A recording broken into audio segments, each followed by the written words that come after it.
Welcome back to Overdrive, guys. I am very pleased to have the one and only Chuck Billy of Testament on with us today. How you doing, Chuck? I'm doing great. Awesome, awesome. I know you're out there on tour at the moment across. I think you're over in Germany. I saw you just played back in there recently. Yeah, you're very Last night. busy at the moment. Um, I wanted to just jump into it straight away with this tour, Legacy and the New World Order tour. Um, and my question is, you've obviously been deep diving into those two albums and rehearsing and everything for this tour. When you were dusting off the old tracks, was there any kind of temptation at all to alter any of them from the way they originally were recorded to the way you guys are performing it now? I don't know about altering when we listen to the recordings of songs.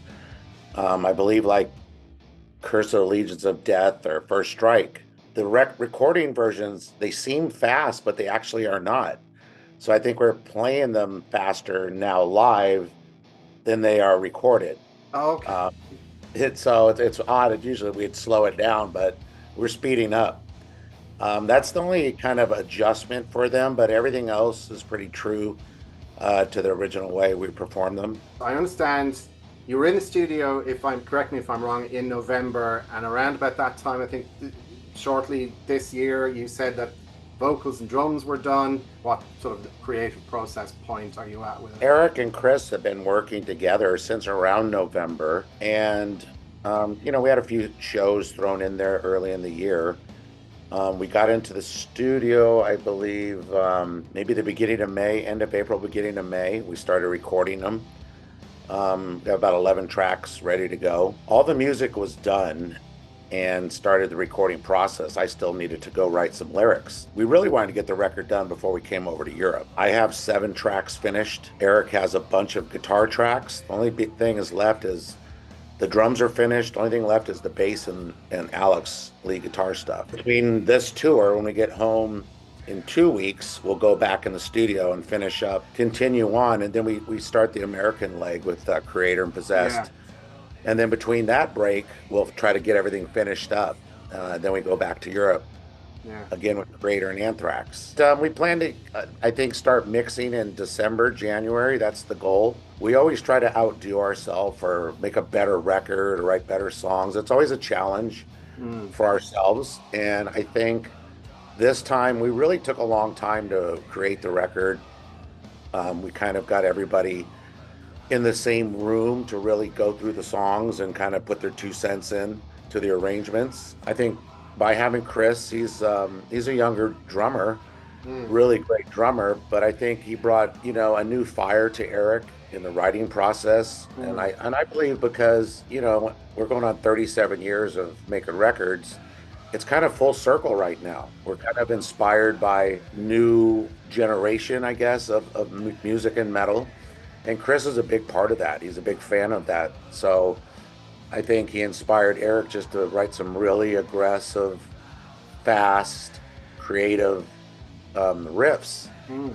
And it really inspired me to really push myself to try to do a little more screaming, death vocals, melodic stuff.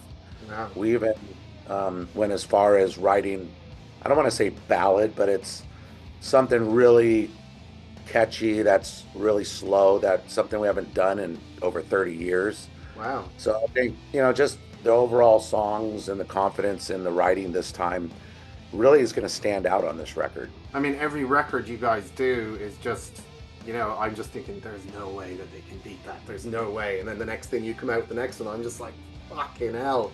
There's no end to just the bar keeps getting raised again and again. I mean, it's just You're absolutely true. fantastic to It's see. true. I think since 2000, the Gathering record is where I think Testament kind of had a new life. This, I'd say, the Yeah. second life of Testament. Mm. And then I became ill, and then after that, I didn't think I was actually going to be playing music anymore. I just wasn't the same person. Look in the mirror, didn't see the same guy, and just was kind of, after I beat it and survived it, I kind of like thought, okay, now it's time to continue on with life. And then shortly after that, we had the original reunion, and I think that's kind of what really set off the new life of Testament, because we were writing music, jamming with the guys who started it from the beginning, and kind of like taking the attitude like, we're going to finish this together, what we started. But over time, Louis had to drop out because of health reasons. He couldn't hold the sticks like he used to, so he had to drop out. And then shortly after that, Greg dropped out. But from then on, I think we just kind of been writing for ourselves, maybe a little, um, not really caring what necessarily the press thought, or you always want to press the fans, but we were really writing to make us happy. Just going back to the reissues of the remasters, excuse me, of the Legacy and New Order that came out. I'm trying to just get a timeline. When you guys were dealing with those remasters, was it around the time of writing material for this new album? And my question is, did going right back in where you're almost like second for second analyzing the old stuff, that very early Testament stroke Legacy music at the beginning, did that have any kind of influence on this new album? I wouldn't say, I don't think it really was an influence. I think we were pretty fortunate. Every band, after 35 years, you get to retain the rights back to your music. And over time, we were trying to get Atlantic to reissue, do anniversary records, remix them, and just really got nowhere with them. And I think right around the time of that Thrash of the Titans show, we were making a record called First Strike Still Deadly, which we re-recorded those tracks because Atlantic wouldn't give us permission and didn't want to participate in remixing or mastering them. So that's why that record came about. And then when we had the opportunity to get the rights back after 35 years, all of a sudden Atlantic's like, hey guys, I'm going to offer you a deal. I'm like, okay. And the deal they offered was horrible. Really laughed at it. And we just said, you know what? Absolutely not. We're very happy with Nuclear Blast. We know they're going to take these records, they're going to do something with them, they're going to promote them, they're going to push, do everything they possibly can for them. And so we really wanted to remix the two records, but we could not find the original 2-inch tracks. Oh. So I went home and I actually received a box of stuff from Johnny Z years ago, and I just put it in a closet. So I finally opened it up. So let's see what's in here. No way. And I found unmastered half-inch mixes. Thank God. So I'm like, okay, well, we can't remix it. So at least now we could remaster it because, I think when I hear those records, you can never change time. Those times were recorded that way, but technologies came so far since then. And those records to me sound over compressed. They're so heavy and big as I remember them, but when I listen back, they sound so squished and small. And that was always my problem. Every time I heard it on the radio or on satellite radio, I'd be like, God, they just sound so tiny. Yeah. So when we got into Nashville, we went there for the first time to remaster them. We A/B'd them, and it was like, oh my God, they're so much louder, so they could breathe. They're just so much heavier and raw now. And we were like, wow, what a difference, they are right now. Just jumping forward to this tour that you guys, obviously when you finish this run of dates over here in Europe, straight on to Clash of the Titans tour. We got to do 13, 14 shows with them. Right. And everybody got along great. We had a great time. And that's what kind of started the idea of, hey, it'd be nice to continue on and do something more. And we both have to have the same agents. So that helps. It kind of made sense. And we made it happen, so we're doing the American run, and then straight from there we go back to Europe with Anthrax and Creator. Yeah. So just around that time, obviously there was, you'd speak to anyone about thrash music and like the first thing is, oh my God, it's Bay Area. It's so synonymous with Bay Area. But there was also, great music coming out of Europe around that time as well. But in particular, the scene that they had in Germany, with Sodom and Destruction, Tankard, and obviously Creator.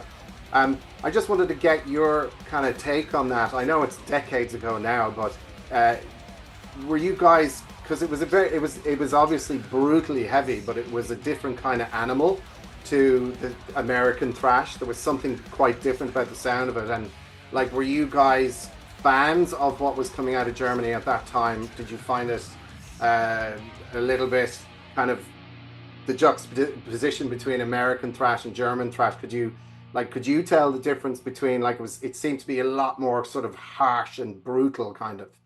Harsh and brutal and faster, Yeah. I mean, that early time was, just evolving in America, and we didn't have festivals, and all the harder music and harder big festivals were coming from Europe. And, back then we didn't have the internet. It was all about tape trading or reading a magazine about, all these bands in Europe, and that's kind of how you found out about it. Definitely a different animal, like you said, just the speed of it. I mean, and I think just the fan base itself, and from then till today, they just always seem to be a more loyal fan base. It seemed to be a little stronger in Europe. And I know a lot of the American people, even Johnny Z and them, back when they're trading tapes and stuff like that and music just for the fanzines, that's all we had with the connection was those fanzines in the stores and Rasputin's or Amoeba Records or whatever, back then. Okay, just back to this tour again that's coming over our way in autumn here. Are you going to be taking on the kind of set list that you're doing right now, which is the Legacy and New World Order, or will it change up again for that leg of the tour? And then secondly, will we even get a sniff of possibly something off the new album? One song dropped into the set list. It depends how fast, if we do have a single working, maybe. But I thought that's what we were going to do. But after talking to the guys, they're like, okay, we're doing it in Europe now. We're going to go do it in the States. When we go back to Europe, let's come up with a best of set again. So I think it's going to be, but there's always the classics. Into the Pit's always in the set. Over the Walls pretty much always in the set. There's a few songs that never leave. So there'll always be a taste of that. But I think the guys really want to like get back to some more current stuff that we've done on the last couple of records again. Like, just projecting, we're probably looking at maybe spring of next year that the album could be out, or early summer, do you think, maybe? Yeah, I mean, as early as we can. I know after COVID, we really were at the mercy of how fast records or vinyls can get made, which put it 6 to 8 months. We had to kind of get in the schedule. Now it's down to 3 and under. So as fast as that record is mixed and mastered, we're You're right. get it fast. Let's go. Let's get it going, as we want to get it out there. I think Eric had such a good time, really inspired writing process this time. We have a window in January, February, March already where we know we're not touring. He's already going to sit with Chris and write the next record. He's that inspired where he's ready to write the next one, which is great. So we're going to have some records out back to back pretty quick, and early next year and shortly after that. So. Can fans expect a Testament headline tour possibly in summer or autumn of 2025, where you're coming out with this new album? Okay. I seen my agent yesterday at Wacken. Okay. The whole team was there.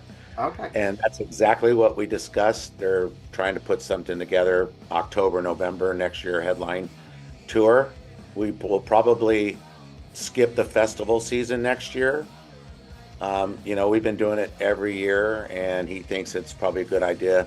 Even though we might have a new record, it's kind of a shame to kind of maybe take some time off from that. So we'll see. I mean, anything is possible. We might get a great offer we can't refuse. Who knows?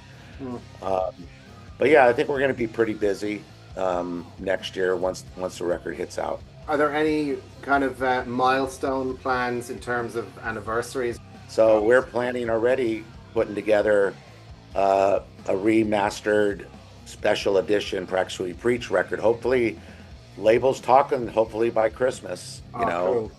And then we'll go right into Souls of Black. Which Souls of Black, we actually have the 2-inch tapes, so we might give a shot at remixing that. Oh wow, that would You know, be so interesting. we already sat down with Michael Rosen, who was the engineer for that and producer, and he has the tapes already. We went and sat with him and put them up, and we're like, you know what? It doesn't sound bad right now, but let's put our heads together and put a little time into it. I think we can make it even better.